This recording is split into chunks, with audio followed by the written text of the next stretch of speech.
Professor, então vamos agora passar para estratégias da prova do CESP? Sim, vamos lá. Vamos lá, então.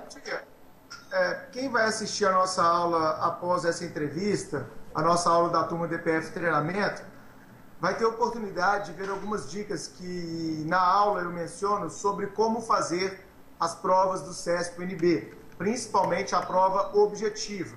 Porque como eu sou professor de Direito Civil, nós não vamos ter civil na discursiva em delegado federal, é só penal, processo penal, administrativo e constitucional. Não teremos prova objetiva de Direito Civil. Mas as dicas que eu vou dar nessa aula, como muito cuidado com a palavra não, muito cuidado com os radicalismos, aquilo que eu chamo de o canto da sereia, que o CESP vem muito bem, e no final ele estraga a questão toda e você vai ter que colocar como questão errada. Enfim, várias dessas dicas vocês vão acompanhar nessa aula do DPF Treinamento, onde eu trouxe as provas mais recentes do CESP-UNB para mostrar isso para vocês. Mas muitos alunos perguntam como utilizar o tal do deixar em branco, que na minha época de concurseiro se chamava SR, sem resposta, na prova do CESP-UNB. Por quê? Na prova de delegado, como em tantos outros concursos do CESP, uma questão que você responde de acordo com o gabarito, você pontua um ponto.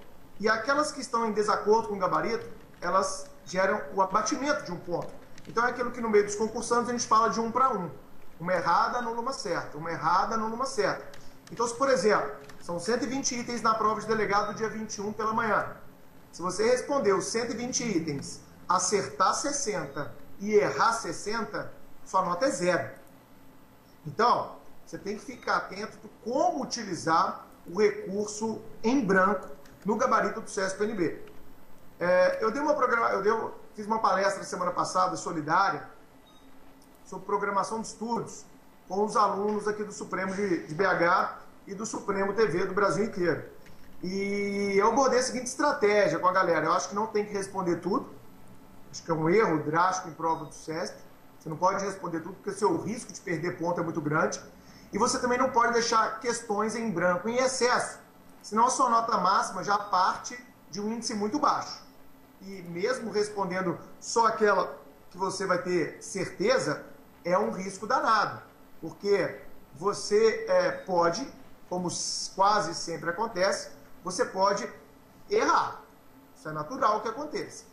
Então, a minha estratégia, eu repito, a minha estratégia, vocês estão assistindo, tem todo o direito de discordar e traçar a sua própria, ok? A minha estratégia é responder por volta de 100 questões.